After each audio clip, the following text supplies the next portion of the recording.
Hello everyone and welcome to your Module 6 in Week 6. Let's take a look at the assignments, submissions, and activity for class this week. All right, we are in Module 6. This week we will be focusing on safety issues as well as quality of care in certain health initiatives. Also, some of the things that nurses face with regard to at-risk populations, nursing informatics, as well as communication, and then some important economic concepts within healthcare. As usual, we have your objectives outlined here for you, but let's focus on your to-do list this week. So you do have some reading assignments from your book. You'll want to make sure you read those in order to best answer and address the question for your discussion and reflection this week. Your classroom activities are for you to complete 2 web lessons. We do have both of those listed here for you. We again would like for you to take a look at your Creative Professional Identity project. That is due at the end of this week, so we certainly hope that you've been spending some time reading, reviewing, and understanding the guidelines as well as the grading rubric for this assignment. There is just a little note here for you to make sure that you remember when you're creating this professional identity project to kind of create it from a broader context, not necessarily just what you're doing now as a nurse, but you want to put forth some of the things that you think you may be doing as a BSN prepared nurse, and you may include things such as approaching healthcare reform or the healthcare delivery system, and you as a professional nurse with a BSN in a broader context, not just what you've been doing until now, but what you think you will be doing in the future with this new degree. Now, with regard to your submitted assignments, you do, as always, have your discussion and reflection activity. That will be due as normal on Wednesday at 11:30 for your primary post and Friday at 11:30 for your secondary post.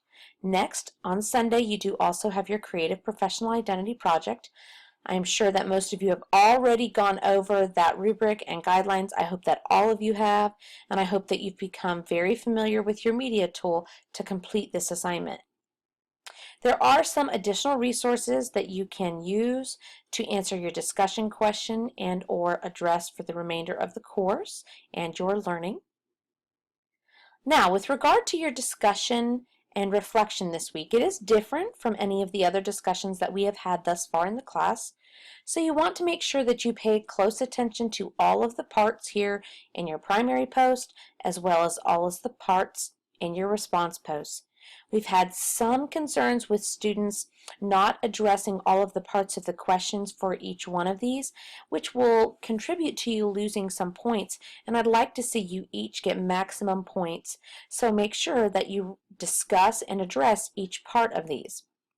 For your primary post, we want you to talk a little bit about something that nurses could do better in your community.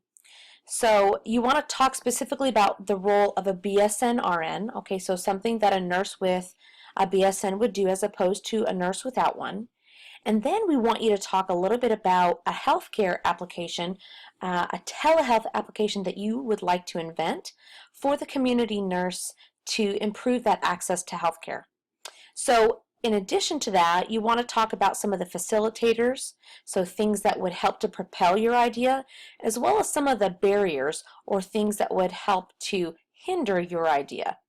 And simply because anytime you put forth a new idea or innovation in healthcare, there's always going to be certain pros and cons, so we'd like for you to discuss those. Now, in your responses, you're just going to find one student whose role or telehealth application differs from yours just a little bit. And then talk a little bit about the advantages of your classmates' community nurse's role, as well as some of the disadvantages. And then you want to pose at least 2 questions to that student to further encourage reflection and dialogue or discussion in the course. Now remember, as always, you are only responsible by Friday night to respond to one student. However, if you have students who respond to you and ask you questions, by Sunday night, you will be responsible to respond to them. Now moving right along here, Again, your Creative Professional Identity project is due by this Sunday at 11:30 p.m. You will submit that assignment right here, okay? And there are some further instructions about attaching your YouTube link. And then it will take us approximately 5 days to grade that assignment. And of course, as usual, I will let you know when that assignment is graded and ready for your review. As soon as I have all of the contemporary issues, papers, the second drafts, I will begin working on those. These drafts are a little bit longer, so it will take me anywhere between 5 to 7 days to have those reviewed and back to you with feedback. My best guess is that I will have those done by this Saturday or Sunday, sometimes a little earlier depending on my week, but I would say the latest that I'll have your feedback is by Sunday, so that gives you adequate time to finish your final paper either on your own or with your partner. I think that's all I have for you today. If you have any questions regarding Module 6 or any of your assignments, as usual, please don't hesitate to ask, and I hope that you guys have a great week.